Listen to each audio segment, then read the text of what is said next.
Assalamualaikum warahmatullahi wabarakatuh. Saya dari kelompok 7 ingin mempresentasikan tentang cybercrime pada infringement of privacy. Di sini ada saya sendiri, Adit Firmansyah, dan Tuti Kulasari.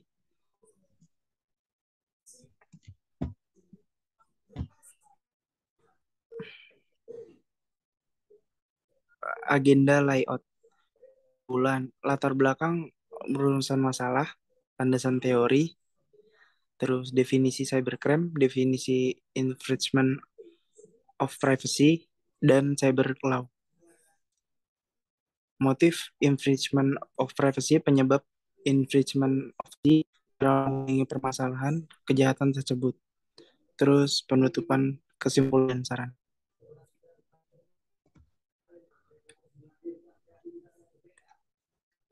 Latar belakang dan rumusan masalah. Internet merupakan simbol material embrio masyarakat global. Internet membuat global dunia seolah-olah menjadi seperti hanya selebar daun kelor. Era reformasi ditandai dengan aksesibilitas informasi yang amat tinggi dalam era ini. Informasi merupakan komoditi utama yang diperjualbelikan sehingga akan muncul berbagai network dan information company yang akan memperjualbelikan fasilitas bermacam jaringan dan berbagai basis data informasi tentang berbagai hal yang dapat diakses oleh pengguna dan pelanggan. Berdasarkan latar belakang masalah di atas, dapat dirumuskan sebagai berikut. 1. Apa motif kejahatan pada infringement of privacy? 2. Penyebab terjadinya kejahatan infringement of privacy. 3. Cara menanggulangi permasalahan kejahatan infringement of privacy.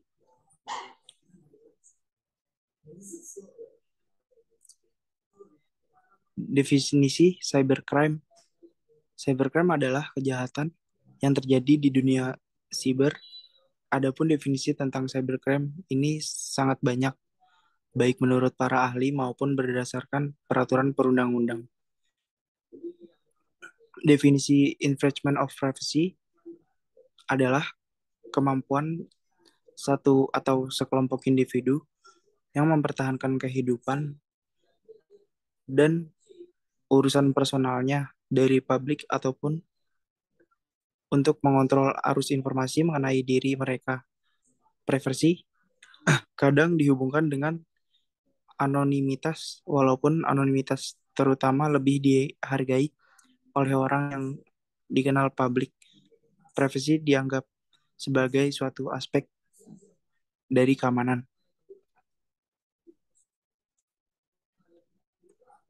Baik, dilanjutkan oleh teman saya. Cyber law pada infringement of privacy. Data pribadi adalah data perseorangan tertentu yang disimpan, dirawat, dan dijaga kebenaran serta dilindungi kerahasiaannya.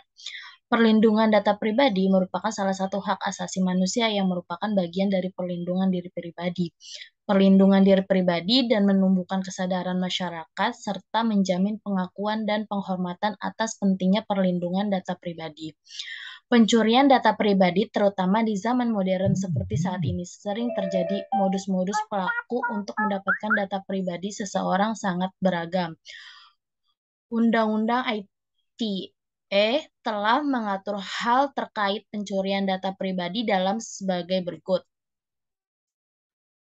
yaitu Pasal 32 Ayat 1 menyebutkan, setiap orang dengan sengaja dan tanpa hak tahu melawan hukum dengan cara apapun, mengubah, menambah, mengurangi, melakukan transmisi, merusak, menghilangkan, memindahkan, menyembunyikan suatu informasi elektronik dan atau dokumen elektronik milik orang lain atau milik publik. Di pasal 48 ayat 1 menyebutkan, setiap orang yang memenuhi unsur sebagaimana dimaksud dalam pasal 32 ayat 1 dipidana dengan penjara 8 tahun dan atau denda paling banyak 2 miliar rupiah. Motif infringement of privacy, kejahatan ini biasanya ditujukan kepada keterangan pribadi seseorang pada formular data pribadi yang tersimpan secara computerized. Apabila diketahui orang lain, data ini dapat merugikan korban secara material maupun imaterial, seperti nomor kartu kredit, nomor PIN ATM. Penyebab infringement of privacy itu seperti kesadaran hukum, faktor penegak hukumnya, faktor keamanan, dan juga faktor ketiadaan undang-undang. Cara menanggulangi permasalahan kejahatan tersebut. Berikut langkahnya. Yang pertama, sering-seringlah mencari nama sendiri melalui mesin pencari Google. Kedengarannya memang aneh, tetapi setidaknya inilah gambaran untuk mengetahui sejauh mana data diketahui oleh publik. Kedua, mengubah nama. Saran ini tidak asing lagi karena sebelumnya Chief Executive Google Eric Schmidt telah mengatakannya supaya ketika dewasa tidak dibayang-bayangi masa lalu. Ketiga, mengubah pengaturan privasi atau keamanan. Pahami dan gunakan fitur setting pengamanan ini seoptimal mungkin. Keempat, buat kata sandi sekuat mungkin ketika melakukan registrasi online. Kelima, rahasiakan password yang dimiliki dan usahakan jangan sampai ada yang mengetahuinya. Keenam, selalu logout dan selalu ingat untuk keluar dari akun Anda, khususnya jika menggunakan komputer fasilitas umum. Kesimpulan, dapat disimpulkan bahwa kemajuan teknologi mempunyai dampak positif dan negatif. Salah satunya cybercrime merupakan kejahatan yang timbul dari dampak negatif perkembangan aplikasi.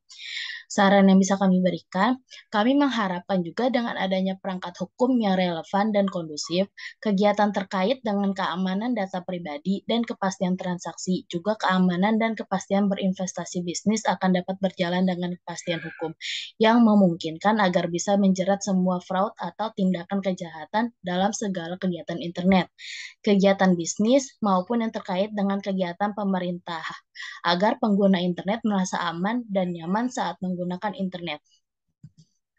Sekian dari kelompok kami, terima kasih.